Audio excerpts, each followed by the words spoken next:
A day later, we've had time to watch the tape. Mike Santagata joins the show to break down the reasons for encouragement after a rough Week 2 loss in Kansas City.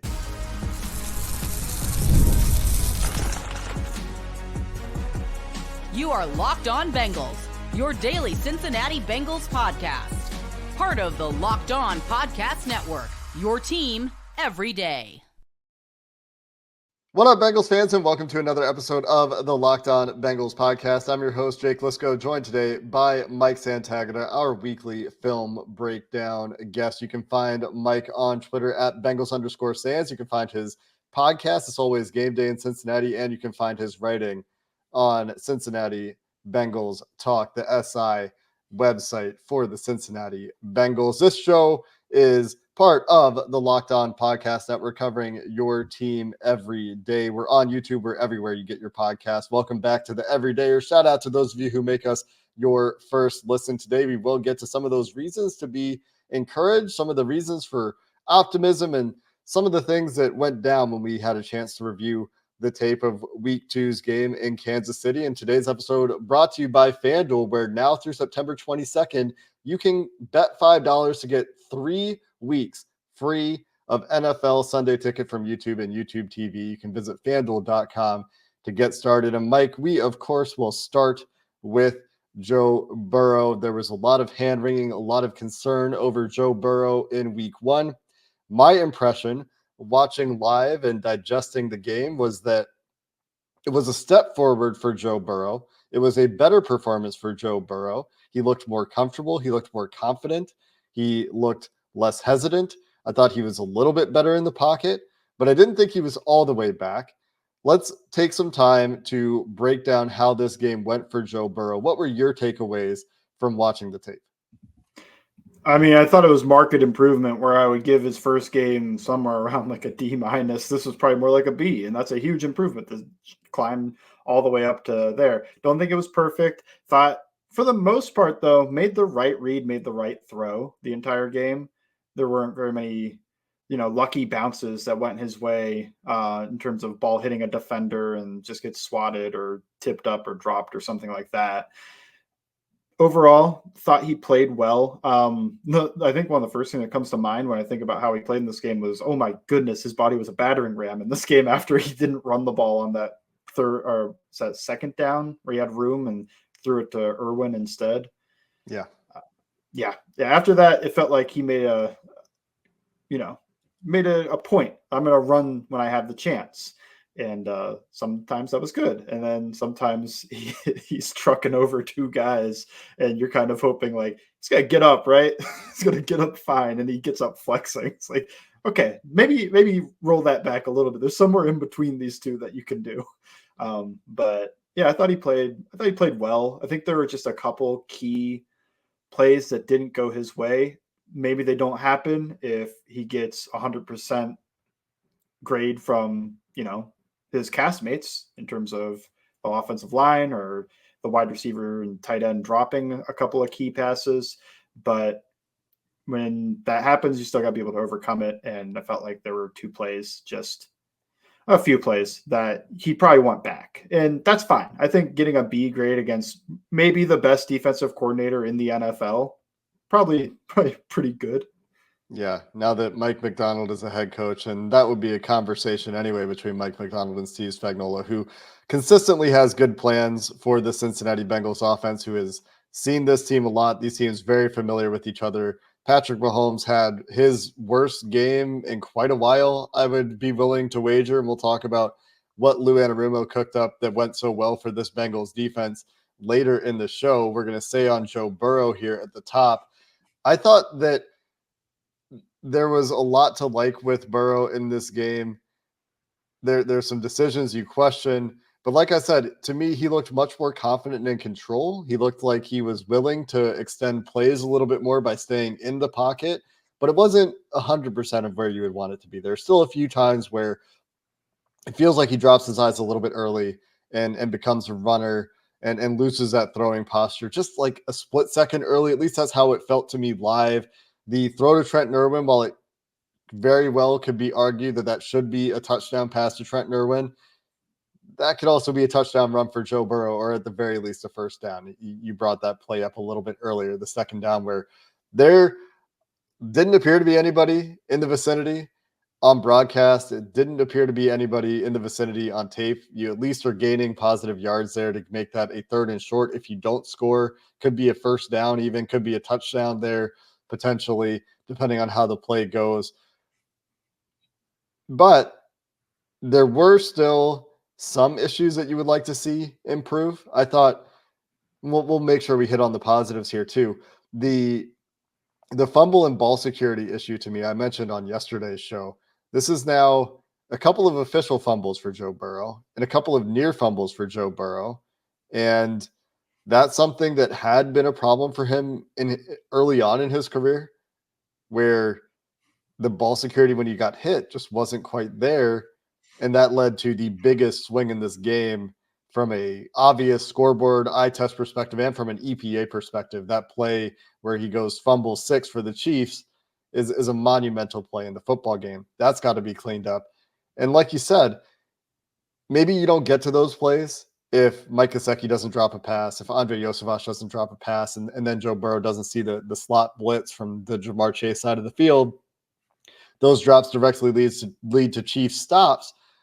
But you would like your quarterback to be able to make a play for you in 2nd and 10 or 3rd and 10 on plays after those drops. Yeah. And ball security, I mean, I think some of it's also know when to go down. Don't let the guy clean you up, because the guy coming in to clean you up is trying to knock the ball out. Mm-hmm. And if anything we know is, as people that have covered the Bengals love doing that, right? So I feel like it should be a point of emphasis the other way too, of your legs are wrapped up, you're getting pulled to the ground, just go down. You're probably not going to break 2 tackles back here and then make that linebacker that's coming in hot, make him miss 2 and run for the first down on 3rd down. Eventually it's hard. And Burrow had to do this just for throwing the ball too. Have to know when there's basically no chance and just save yourself and let's keep the ball, play it safe type of situation. But overall, I thought played really well. And, he's taking some big hits too. So the ball security is also, he probably shouldn't take that many hits, at least that big of hits during a game. At least I don't think he would again, at least not as a runner. So hopefully not. That happens every week. I feel like we're gonna have another conversation about protect yourself. Yeah, perhaps. So I would highlight a few positives as well. Joe Burrow's performance when he was not pressured in this game, really good. And the offensive line did a good job of making Burrow comfortable in those pockets, I think, pretty consistently in this game. The play action splits for Burrow this week, pretty positive. Obviously had the deep shot to Jermaine Burton. We'll talk about that when we get to some of the big changes in offensive scheme or evolutionary steps we saw this week. But PFF has him charted at 6 of 9 on play action passes for 100 yards. That's 11.1 per attempt. Obviously has 50 of those on one play to Jermaine Burton, but that is a very positive split for Burrow. And that is something that we've talked about in the past, where how well can he adapt to a heavier play action game plan? 22% of his dropbacks in play action, and it was effective for the Bengals in this game. Wasn't so good when he was blitzed, but we saw him push the ball down the field more confidently. Wasn't necessarily super effective downfield. 1 for 2 on passes targeted more than 20 yards downfield, 2 for 8 on passes targeted in the 10 to 19 yard range, but did have 2 of his drops, according to PFF, charted in that part of the field. But like to see the confidence for Burrow to be able to push the ball a little bit further downfield. And when you compare that to what Patrick Mahomes was doing in this game, because we get that direct comparison in this game, it's a bit night and day. And that's something that speaks to Lou Anarumo and this defense's performance that we'll get to toward the end of the show. But coming up next, we will dive into some of the major offensive scheme changes that we saw from this team this week. And it's still the Bengals offense, but they did some things differently. And I think that is worth some praise and worth digging into. And Mike, I'll let you talk about some of the things you saw differently in that perspective coming up next. This episode of Locked On Bengals is sponsored by LinkedIn Jobs. LinkedIn Jobs knows that when you're hiring for your small business, you want to find quality professionals that are right for the role.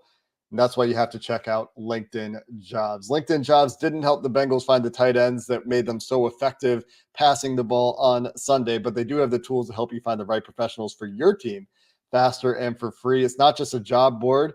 They'll help you find professionals you can't find anywhere else in a given month.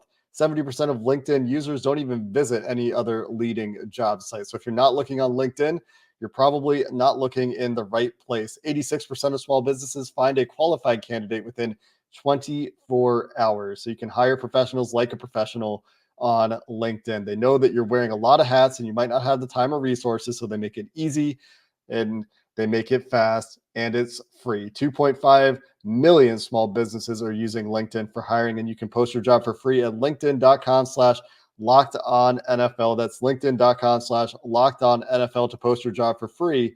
Terms and conditions apply.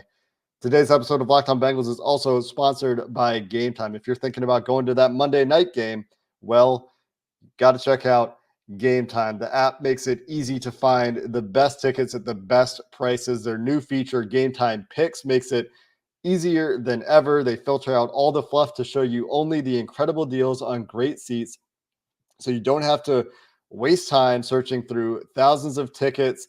They have a ton of features that can give you confidence when buying tickets. The lowest price guarantee, where they will credit you 110% of the difference if you find cheaper seats elsewhere. The seat views, where you get the panoramic views from your seat to make sure you're not sitting behind a pillar if you ever wanted to get tickets to a ball game at Wrigley Field. Luckily, Paycor doesn't have that issue. So you can take the guesswork out of buying tickets with Game Time. You can download the Game Time app, create an account, and use code LOCKEDONNFL for $20 off your first purchase. Terms apply. Again, you can download the app, create an account, and redeem code LOCKEDONNFL, LOCKEDON NFL for $20 off. Download Game Time today. What time is it?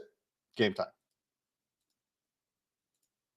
Mike, let's dive into scheme changes. And it's still the Bengals offense, like I said, but what stood out to you the most in terms of things that the Bengals offensive coaching staff tweaked from week 1 to week 2? More tight end usage. 12 personnel was kind of like a fun little change up last week to get some run game going. And this game, it was like they majored in it. It's like 12, 13, whatever. That's going to be a major part of this offense. So yeah, I think the personnel usage, but also some of the stuff they ran off of that, where some of it was some boot stuff. I saw a couple of boot actions. He hits Eric All on a late, and he hits Drew Sample on one as well. So a little bit of boot action in there. So some easy buttons put in there from the 12 and 13 personnel looks. But I think that's the first thing that's really going to stand out. And then some of the run concepts that they got to, especially with Chase Brown, also stood out as like, oh, that's completely new.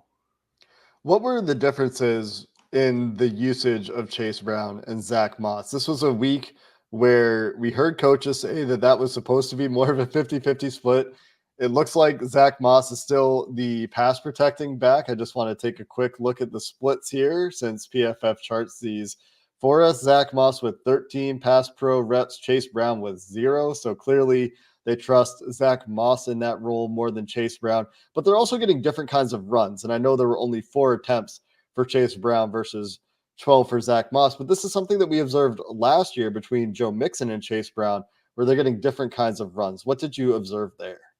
They give Zach Moss the grimy stuff for the most part. They give him inside zone, gave him some wide zone stuff, gave him duo, just stuff where sometimes when you call that play up, the max gain you're thinking of is like 6 yards. And you probably have to drag a body to get there.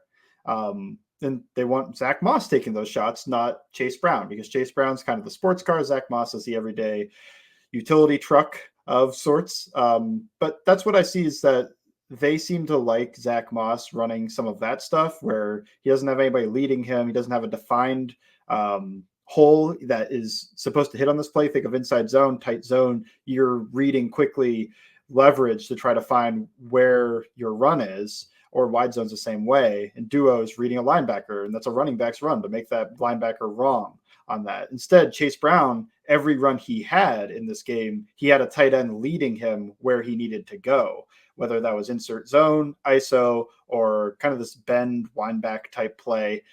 And each time the tight end made a heck of a block, another part of the usage is that they're using the tight end to lead the running back through the hole right now, as an H-back, as a fullback, whatever you want to call them.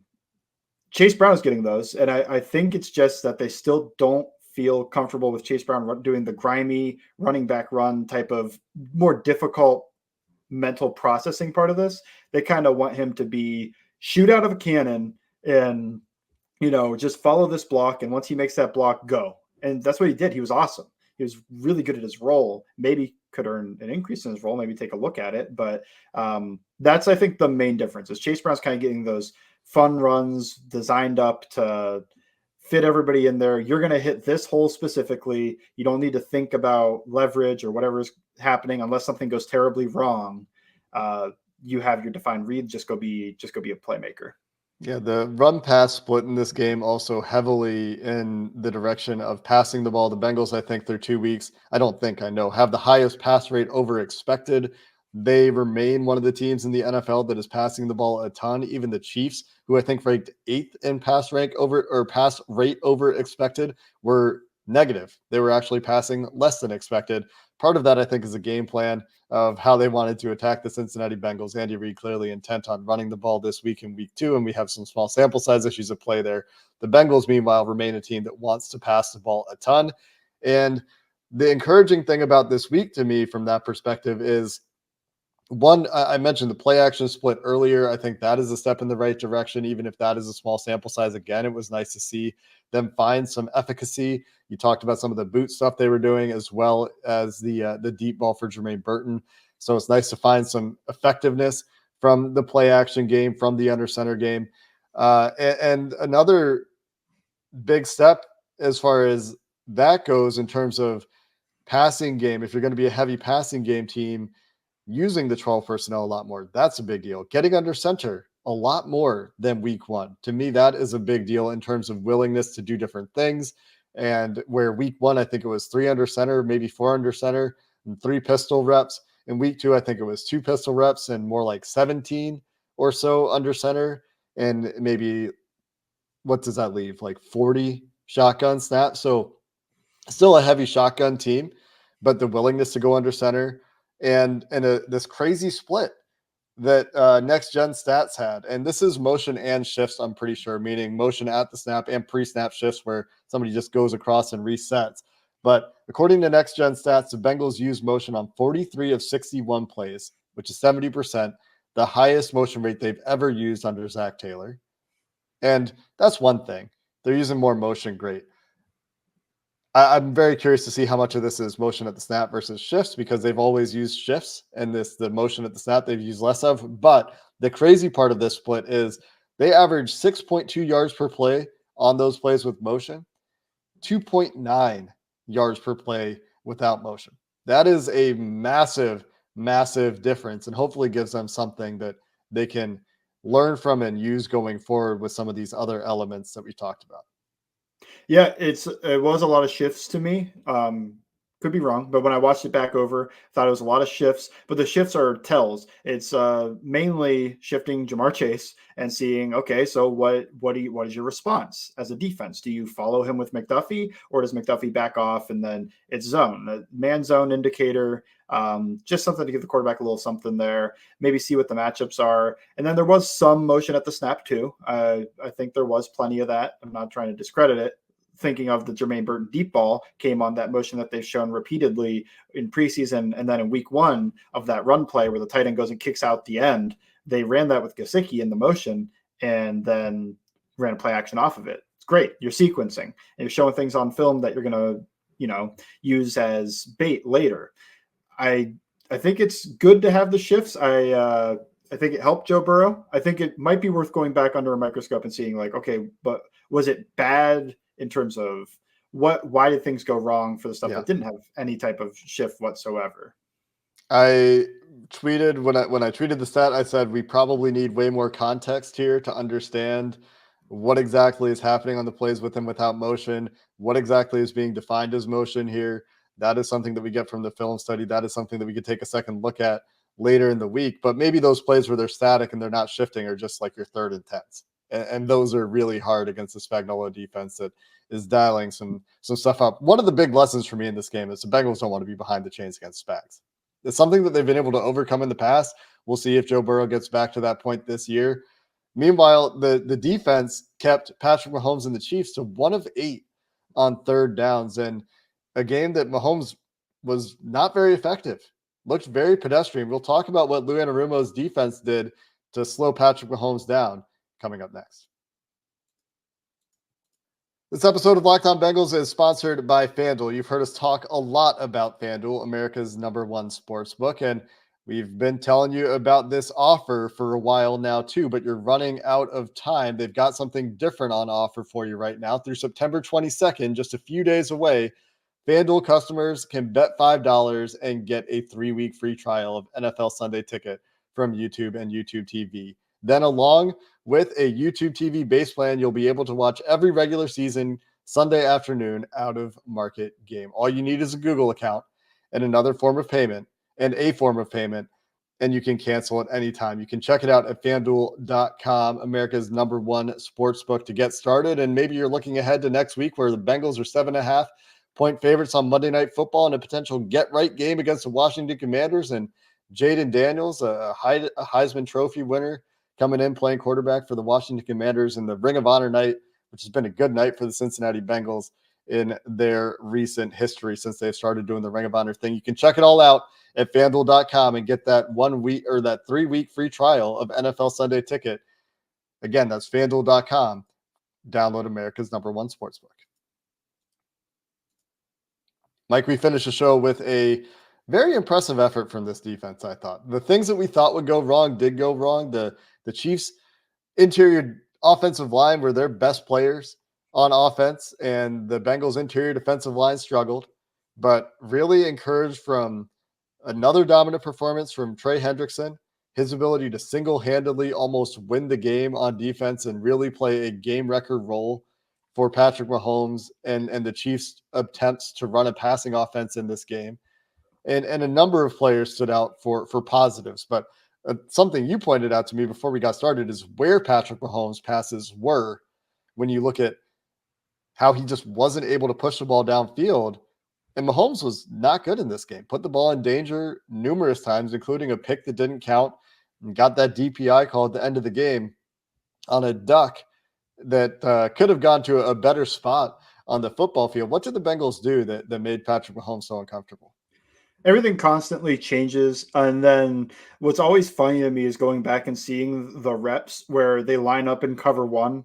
And they've changed out of that look so many times. You get the Tampa 2 quarters, whatever. And then they just play cover one straight up. And then they clamp them too, because that's the Cam Taylor-Britt interception, was they just lined up in cover one, press cover one, and just clamp the receivers. I think some of it is that they've matched up well with these receivers. The one play to the one deep ball notwithstanding that, that happens. But for the most part, it felt like when they got manned up, matched up, whatever, they did a really good job against these receivers, something that I don't think Baltimore really did when they had that opportunity, both in the short area and the deep area of the field. I think the constantly changing picture, it just freezes it. I don't think that Mahomes is like, oh my goodness, what is happening? I think it's more like it freezes him for a second where he's like, I thought I had this answer. And I always have to confirm post-snap with a Lou Anarumo defense. Like, they're in this. Okay, they're in this. And by the time you say those two phrases in your head, Trey Hendrickson is either in a chokehold or coming in to hit you from behind. One of the two. So I think some of it's, Mahomes is struggling a little bit against his Lou Anarumo defense. And I think some of it is just when you have a dominant pass rusher affecting the game like that, it is really difficult to pass the ball. I think there's some things that maybe Andy Reid could have done to help him when it comes to giving real help off that side. Maybe not just a running back running close to the edge on Hendrickson or something like that. Like, you need a little bit more help. Treat him like he's, Myles Garrett, TJ Watt, Micah Parsons type, Max Crosby type, because that's what he is as a pass rusher. That's the impact he had in this game for sure. Yeah. And look, I don't think he always gets treated that way, even when he's blowing up. I can think of that Rams game last year, too, where they had a backup tackle against him. They kept leaving him on an island. It's kind of what this was. He's benched 2 left tackles in games, but they still haven't given him help to those left tackles instead. Yeah.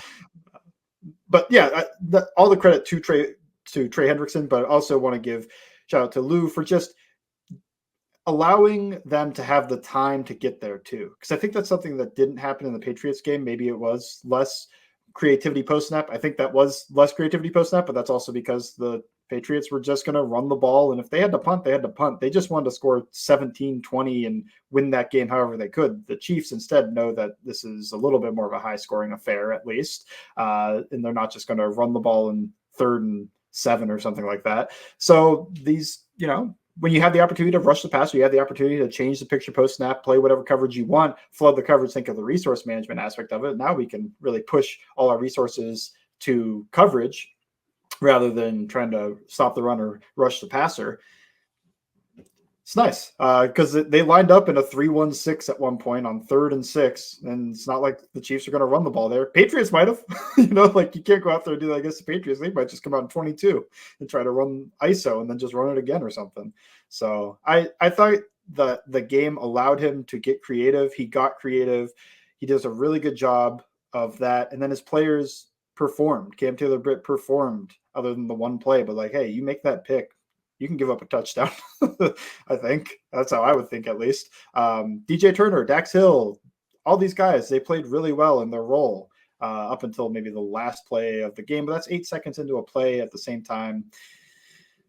I thought he cooked. And I thought he ran some interesting stuff. He did more of a 4-down base in this game, 4-3. They did that against speedy quarterbacks before, like a Lamar Jackson, but they didn't really do that against Mahomes. When they went base, they would go 3-4-5-2, whatever, odd front. This time they're going even front, partially because of the bodies they have. So many defensive tackles are out, but partially Akeem Davis-Gaither, he might have been the second best defensive player on the field. And the only reason he wasn't the best was because, one of the ends had 2 sacks and 3 penalties that he was able to cause. So he was really good in this game. I thought put in a role to succeed. It feels like they always have a beat on what the Chiefs like to run too. I feel like that's part of it, where it just feels like they know the patterns that are coming at them route distribution wise, and it's forcing Mahomes into some checkdowns. I thought there may have been a couple of misses from Mahomes as well, but at the same time, was he sped up because left tackle was getting abused? Maybe.